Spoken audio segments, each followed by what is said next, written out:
Hello friends, क्या आप nursing student हैं या आप किसी प्राइवेट हॉस्पिटल में जॉब कर रहे हैं और आप चाहते हैं गवर्नमेंट सेक्टर के नर्सिंग फील्ड में जॉब। तो आपको इसके लिए बहुत सारी प्रिपरेशन करनी पड़ेगी। हो सकता है आप ऑलरेडी अपने इस एम को अचीव करने के लिए स्टडी करना शुरू कर चुके हों और आपने नर्सिंग रिक्रूटमेंट कंपटीशन से रिलेटेड बहुत सारी बुक्स की लिस्ट भी प्रिपेयर कर ली हो, लेकिन आप कंफ्यूज हैं कि किस बुक से स्टार्ट करें या किस बुक का कंटेंट अच्छा है। हो सकता है कि आपको ये लगता हो कि इतनी सारी बुक्स के मटेरियल को आप जल्दी से कैसे कंप्लीट कर पाएंगे। तो ऐसी परिस्थिति में फ्रेंड्स, हम आपकी हेल्प करेंगे इस वीडियो के माध्यम से। नमस्कार दोस्तों, मेरा नाम है आशीष सिंह और मैं आपका स्वागत करता हूं हमारे यूट्यूब चैनल हॉस्पिटल नौकरी में। हमारे आज के इस वीडियो में मैं आपके लिए लेकर आया हूं अलग अलग नर्सिंग रिक्रूटमेंट कंपटीशन की बुक्स से सेलेक्ट करके कुछ इम्पॉर्टेंट एमसीक्यूज, उनके आंसर्स और एक्सप्लेनेशन के साथ। तो फ्रेंड्स, इस वीडियो को लास्ट तक ज़रूर देखिए। आइए अब आगे बढ़ते हैं अपने एमसीक्यू सेक्शन की तरफ। तो हमारा पहला क्वेश्चन है, which of the following poisoning that form a strong bond with haemoglobin and creates a functional anaemia? Option A carbon monoxide poisoning, option B atropine poisoning, option C organophosphorus poisoning, option D arsenic poisoning. तो friends, इसका सही answer है option A carbon monoxide poisoning, क्योंकि इन सभी chemicals में से सिर्फ कार्बन मोनोऑक्साइड ही है जो हीमोग्लोबिन के साथ स्ट्रॉन्ग बॉन्ड का फॉर्मेशन करता है। स्टूडेंट्स, कार्बन मोनोऑक्साइड पॉइजनिंग की कंडीशन तब अराइज होती है जब कोई पर्सन कार्बन मोनोऑक्साइड को एक्सेसिव अमाउंट में इनहेल कर लेता है। ऐसे में हीमोग्लोबिन ऑक्सीजन के साथ कंबाइन ना होकर कार्बन मोनोऑक्साइड से कंबाइन हो जाता है।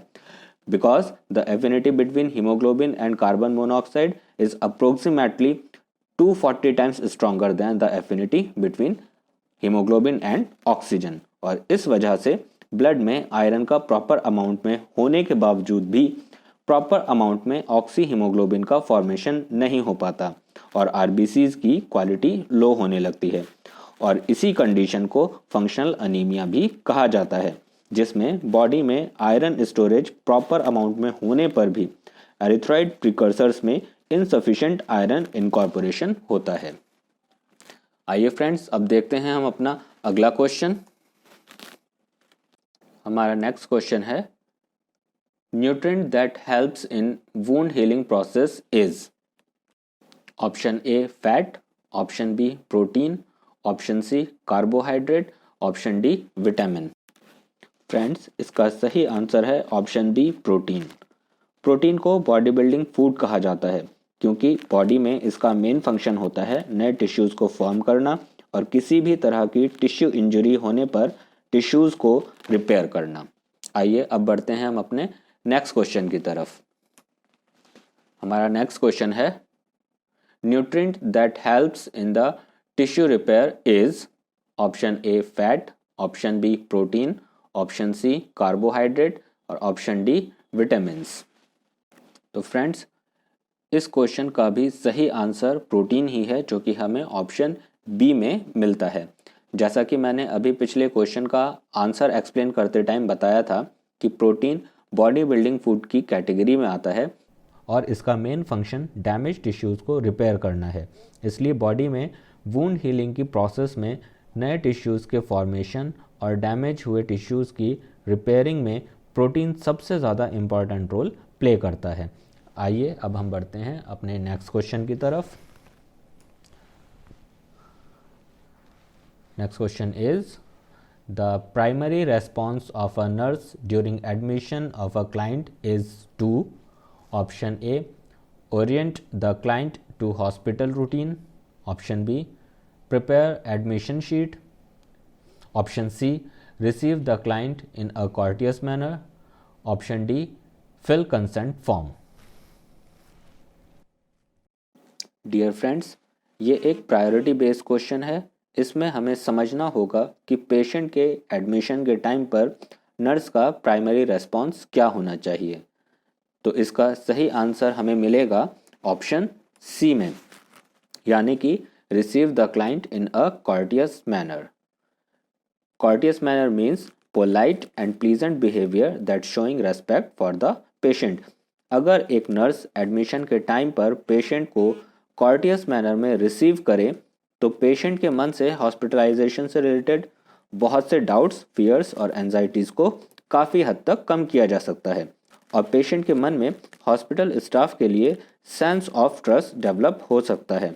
इससे पेशेंट खुलकर बिना किसी हेजिटेशन के अपनी डिजीज़ कंडीशन को शेयर कर सकता है और अल्टीमेटली इससे पेशेंट के लिए एक effective plan of care prepare करने में हेल्प मिलेगी। आइए अब हम बढ़ते हैं अपने नेक्स्ट क्वेश्चन की तरफ। हमारा नेक्स्ट क्वेश्चन है, following an accident client is admitted to the health care facility, this type of admission is option A routine admission, option B therapeutic admission, option C emergency admission, option D accidental admission. तो students इस question का सही answer है option C emergency admission, क्योंकि accident एक emergency case है इसलिए ये एक इमरजेंसी एडमिशन होगा। इमरजेंसी एडमिशन ऐसे पेशेंट्स का किया जाता है जिन्हें इमीडिएट ट्रीटमेंट की ज़रूरत होती है, जैसे कि burns, drowning, poisoning, road accidents, falls, heart attack etcetera. आइए अब हम बढ़ते हैं अपने नेक्स्ट क्वेश्चन की तरफ। हमारा नेक्स्ट क्वेश्चन है, macrophages are responsible for option A phagocytosis, option B pinocytosis, option C apoptosis, option D endocytosis. Friends इसका सही आंसर है option A phagocytosis. Actually macrophages are the type of white blood cells of immune system. ये cells body में enter करने वाले foreign substances जैसे कि bacteria, viruses, cellular debris etcetera को एनगल्फ करके डाइजेस्ट कर लेती हैं and this process is called phagocytosis which acts to defend the host against infection and injury। आइए अब हम बढ़ते हैं अपने नेक्स्ट क्वेश्चन की तरफ। हमारा नेक्स्ट क्वेश्चन है, ए toxin or other foreign substance that induces an immune response in the body is known as option A complement, option B antigen, option C antibody, option D all of the above। Dear friends ये एक direct question है। किसी भी तरह का toxin या foreign substance जिससे body में इम्यून रेस्पॉन्स इंड्यूस होता है उसे एंटीजन कहते हैं, इसलिए इस क्वेश्चन का सही आंसर है ऑप्शन बी एंटीजन। आइए अब बढ़ते हैं अपने नेक्स्ट क्वेश्चन की तरफ।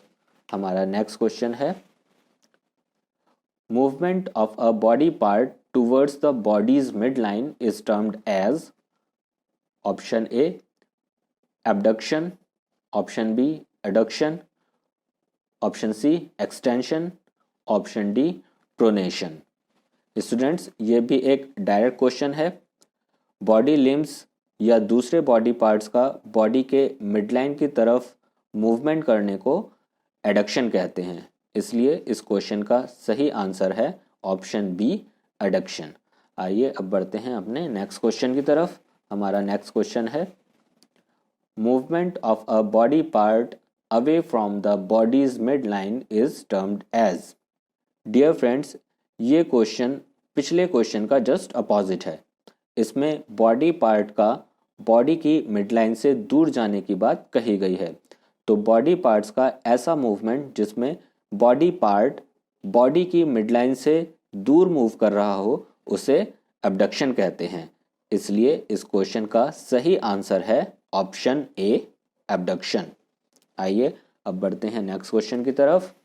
So the next question is, bending of a part or decreasing the angle between two parts is known as option A abduction, option B adduction, option C flexion, option D extension.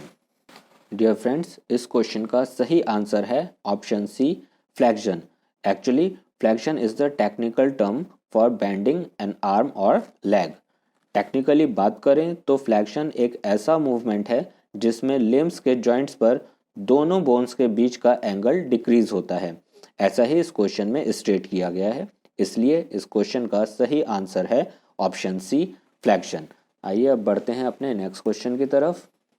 So the next question is increasing the angle between two parts is known as option A abduction, option B adduction, option C flexion, option D extension।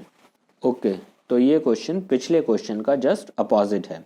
जब भी किसी limb के joint पर ऐसा movement होता है कि bones के बीच में एंगल इंक्रीज होता है तो इस तरह के मूवमेंट को एक्सटेंशन कहते हैं। इसलिए इस क्वेश्चन का सही आंसर है ऑप्शन डी, एक्सटेंशन।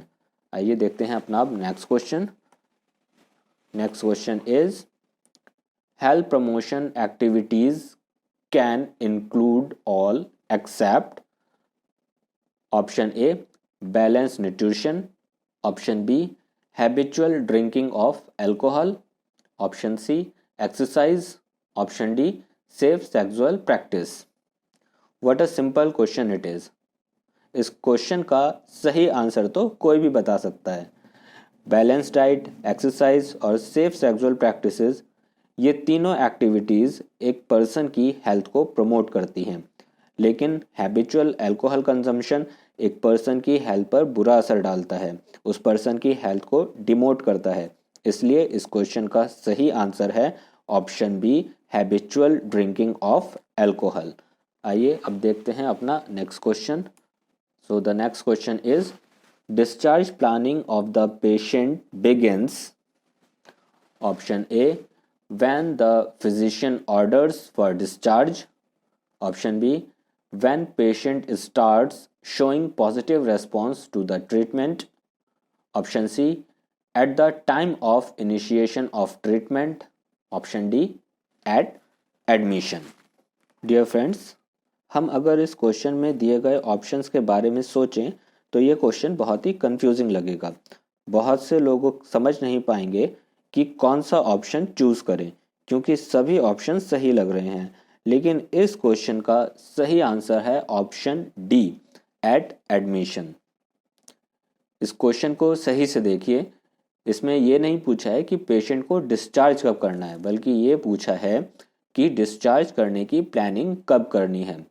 तो एडमिशन के टाइम पर क्लाइंट का इनिशियल असेसमेंट करने पर प्लान ऑफ केयर, ट्रीटमेंट और प्रोग्नोसिस के बेसिस पर प्लान किया जा सकता है कि डिस्चार्ज देने के बाद पेशेंट को किस तरह की केयर मिलनी चाहिए, उसकी डाइट क्या होनी चाहिए, डिस्चार्ज के बाद पेशेंट को क्या क्या मेडिकेशंस प्रेस्क्राइब की जा सकती हैं और पेशेंट को फॉलोअप के लिए कब कब आना है। तो इसलिए इस क्वेश्चन का सही आंसर है ऑप्शन डी, एट एडमिशन। आइए अब बढ़ते हैं अपने नेक्स्ट क्वेश्चन की तरफ। हमारा नेक्स्ट क्वेश्चन है clients are referred to as residents in option A day care centers, option B long term care facilities, option C hospitals, option D custodial care centers। इस क्वेश्चन का सही answer है option B, long term care facilities. Actually the term resident means a person who lives in a place for longer time. Long term care centers में client को अपने treatment के लिए लंबे समय तक रहना पड़ता है, जैसे कि रिहैबिलिटेशन सेंटर्स या फिर मेंटल असाइलम्स। इसलिए इस क्वेश्चन का सही आंसर है option B, long term care facilities. आइए अब देखते हैं अपना next question. Next question is thirst control center is located in. Again this is a very simple question. आपने एनाटमी में नर्वस सिस्टम में पढ़ा होगा कि थर्स्ट कंट्रोल सेंटर हाइपोथैलेमस में लोकेटेड होता है। इसलिए इस क्वेश्चन का सही आंसर है ऑप्शन बी, हाइपोथैलेमस। आइए अब बढ़ते हैं अपने नेक्स्ट क्वेश्चन की तरफ। हमारा नेक्स्ट क्वेश्चन है a plaster cast applied to the trunk of the body and one or both legs. Option A hip spica, option B thumb spica, option C body spica, option D none. Dear friends, this is again a very simple question. इसका सही answer है option A, hip spica. Hip spica एक orthopaedic plaster cast है जिसका use hip या thigh को immobilise करने के लिए किया जाता है। Actually it is use to facilitate healing of injured hip joint और ऑफ फ्रैक्चर्ड फीमर। आइए अब बढ़ते हैं हम अपने नेक्स्ट क्वेश्चन की तरफ। हमारा नेक्स्ट क्वेश्चन है, identify the correct order of Kubler Ross grieving stages. Option A depression, anger, bargaining, denial, acceptance. Option B denial, bargaining, anger, depression, acceptance. Option C denial, acceptance, bargaining, depression, anger. And option D, denial, anger, bargaining, depression, acceptance. तो इस question में हमें grieving process की different stages के correct order को identify करना है। इसमें अक्सर बहुत सारे स्टूडेंट्स कंफ्यूज हो जाते हैं जिसके चलते वो करेक्ट ऑर्डर भूल जाते हैं, लेकिन मैं आपको ना सिर्फ इसका करेक्ट ऑर्डर बताऊंगा बल्कि हर एक स्टेज को एक्सप्लेन भी करूंगा। तो स्टूडेंट्स, इस क्वेश्चन का सही आंसर है option D, denial, anger, bargaining, depression and acceptance. आइए अब हम एक एक करके इन स्टेजेस के बारे में समझने की कोशिश करते हैं। फर्स्ट स्टेज है डिनायल। ये एक प्रोटेक्टिव मैकेनिज्म है जो क्लाइंट को कोप अप करने में हेल्प करता है। इस स्टेज में क्लाइंट अपनी डिजीज़ कंडीशन को डिनाई करता रहता है। वो अपने आप को ये यकीन दिलाने की कोशिश करता है कि जो डिजीज़ डायग्नोस्ड हुई है वो उसे हो ही नहीं सकती। लेकिन ये स्टेज कुछ मिनट्स, डेज, वीक्स या मंथ्स तक की रहती है। इसके बाद सेकंड स्टेज है anger. In this stage self blaming or blaming of others may lead to anger towards self, God, others, environment or healthcare settings etc. Next stage होती है बार्गेनिंग। इसमें क्लाइंट बार्गेन करता है। He tries to bargain with God for a second chance. Client अपनी death को postpone करने के लिए तरह तरह के रिलीजियस अटेम्प्ट्स करता है। इसके बाद नेक्स्ट स्टेज है depression.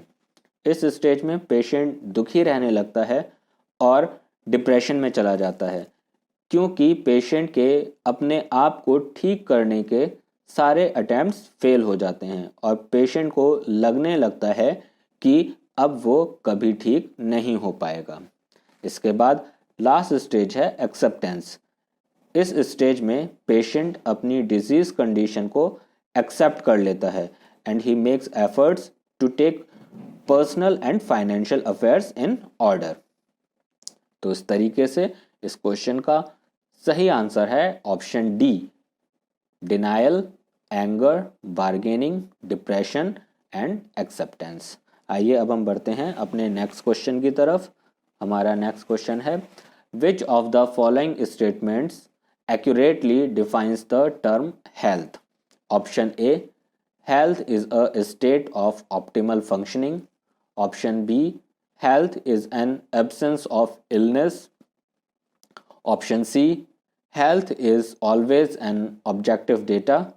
Option D, health is not determined by the patient. So friends, इसका सही आंसर है option A, health is a state of optimal functioning. Being a nursing professional, आपने health की definition ज़रूर पढ़ी होगी। According to it, health is a state of physical, mental, social and spiritual well-being and not merely absence of illness. ये definition यही बताती है कि अगर एक person की body और mind optimal functioning कर रहे हैं, it means he is healthy. आइए अब बढ़ते हैं अपने नेक्स्ट क्वेश्चन की तरफ। Which of the following is not true about female urethra? Option A, it is about 4 centimeter long. Option B, it is shorter than the male urethra. Option C, it is posterior to vaginal orifice.